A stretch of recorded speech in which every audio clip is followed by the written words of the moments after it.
And an interesting thing that always happens whenever I bring up, the concept, the history of the Baptist churches, our especially the concept of the preservation of the sanctuary, that Jesus said, "I'll build my church, and the gates of hell shall not prevail against it." And Catholic people always assume that means, the church that Jesus built was the Catholic Church.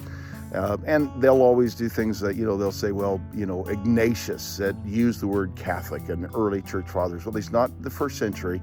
First century, there were already, the Apostle Paul, Peter, Jude, James, John, all warned of false teachers. All of them warned of false teachers. That's before the end of the first century. They were already telling us that there were false teachers in the world at that time. So just because a person claimed to be a Christian and is teaching something, in the second century or the third century, well, that's an early church father, doesn't mean that they are not false teachers. To assume that someone is telling the truth just because they lived early on in Christian history is a false assumption.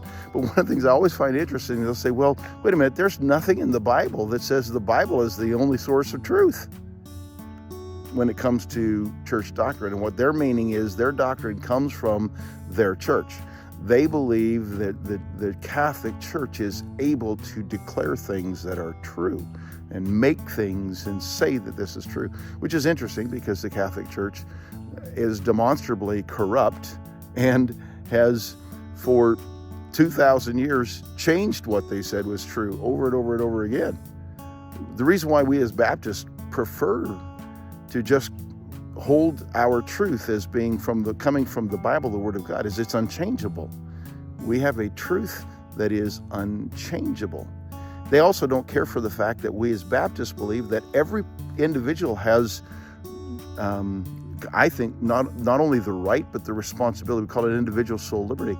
The right and the responsibility to look into the Word of God for themselves and see what it says. In the Catholic Church, those who are Catholics say, well, wait a minute, no, that's dangerous, because who knows what they're going to see? Who knows what they're going to come up with? And it is true, people will come up with ideas that I won't agree with.